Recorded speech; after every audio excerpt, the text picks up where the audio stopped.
God, now I'm already like panic. Okay.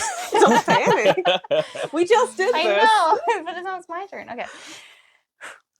Hey friends, I'm Nick. We're gonna talk about what I like to read today. So much. Yeah, this All was over the kind of hard to put together because I read a little bit of everything. I'm generally a mood reader. But we got together and like put together a list of like what I like inside of books and less the genres I like to read because there really isn't a genre I like to read. We should also talk about the way you pick out what books you read. Like when you okay. read a new book. Really, really funny to watch. Yeah, do you want to talk about that first or what I like to read? Yeah, no, let's talk about They'll that just first. lay out every book in their TBR pile Not on the every. floor. That would Not be every. That would be like impossible. 100 and some odd books. Maybe more. I'm not sure. Between 10 and 20 books from their TBR pile on the floor It's in not like that a many. semicircle. It absolutely is that It's many. More like 5 It's to like, 10. Yeah. Okay. Yeah. A dozen? No, it's not a dozen. It's like anywhere. Super is. It's anywhere from like 5 to 10. I think that's. See, I'm the nice one. Absolutely. Yeah.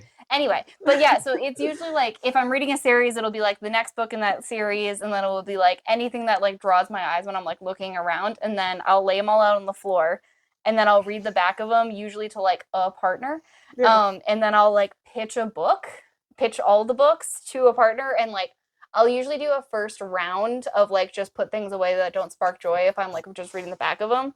And then I'll like pitch books to a partner and then they'll tell me which one I seem most interested in. Yeah. Diagnose you with in the mood for fantasy. Yeah. And that usually works really well, but I usually like pull a book from like several genres I'm interested in reading. So it'll usually be like there's a crime book in here and there's like maybe a book from Dame in here, maybe there's a romance book and like maybe there's like a fantasy book generally. Yeah. Maybe a horror book, depending on what I'm reading. Yeah. But yeah, it's usually like a little scattershot of everything, and then I'll pick one based on that. Yeah. Yeah. Yeah, and then it's chaotic. It works. It works.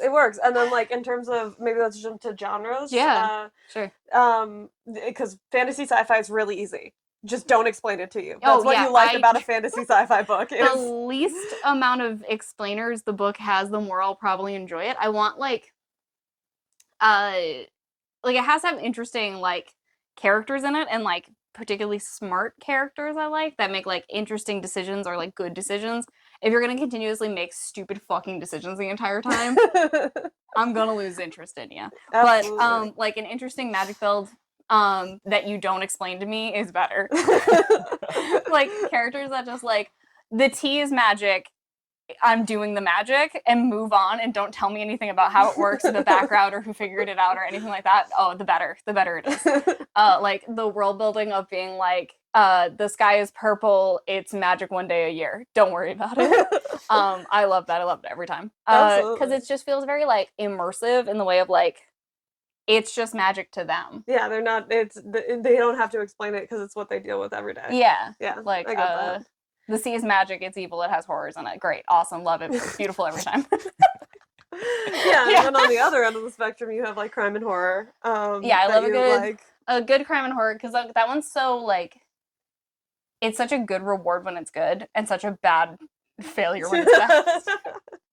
Well, because like such a good high reward. Yeah, because like you're in there specifically for like a mystery that like you and the main character don't know what's going on. Mm-hmm. But when it's like you get to the end of it and you figure out what's going on and so does the character and it's not rewarding. It sucks so much because you've sunk so much time into that book and then it's not rewarding because it didn't like pay off the way that you were hoping it would. Right. Or it just doesn't pay off at all. Like that sucks. Yeah. But when it pays off in that like third act finale, it's so good and it feels so good. Yep. When everything just like fits together that you didn't understand, like that's the whole shit. Mm-hmm. Yeah. You like the parlor scene at the end where someone lays out their machinations. Yeah. The like grand finale. Grand reveal. Oh, yeah.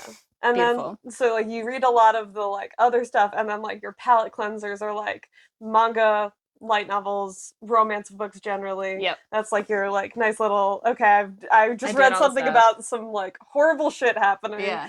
Like all these bad things happen to a bunch of people in these like areas and like whatever. And then it's like, yeah, and then I read like all of an 18-book manga series about people who love each other. Very soft and good. Yeah, like, yeah. And I'm first like, the horrors, then the romance. And I tend to read queer stuff, but I definitely don't like specifically pick queer stuff. It's a little bit of everything that I read. I like my fantasy with my romance, but I don't pick specifically. Mhm.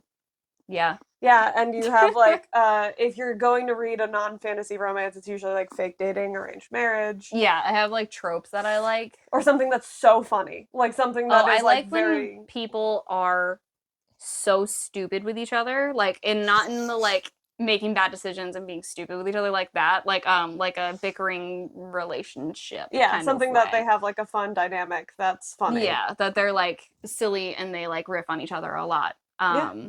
Because that feels like my relationship. No, really? Humor is important and it's good for me, and that feels realistic and correct. Yeah. Which Yeah. is your number one requirement in a romance, is that Yeah. it feels authentic. Yeah, I feel like books that don't feel like realistic, like they don't really actually like each other, I have a really hard time with. Yeah. No, it has to like they have to sell their romance to you. If To you you don't believe personally. it. Well, I feel like that's the point of a romance No, book, isn't it? That they're 100%. selling you the romance as the No, reader you of just the have very, romance. you just have very High high expectations. expectations Yes, for whatever Yeah. relationship. your bar is Yeah, high. yeah. Absolutely. And I mean, that's that's the same thing valid. with like even movies too. Like you have to sell your romance to me, the watcher. You need to have they have to have chemistry. Yeah. Yeah. Realistic chemistry. But yeah, I don't know if you want to go into any other general likes or dislikes, or if we I don't know, want this has to been really long. cut that here. That's the That's stuff. a wrap. That's the stuff. That's Yeah. the stuff? I Yeah. feel like that's enough. Okay. Thanks, everyone. We'll be back later. Yeah. Bye. Bye.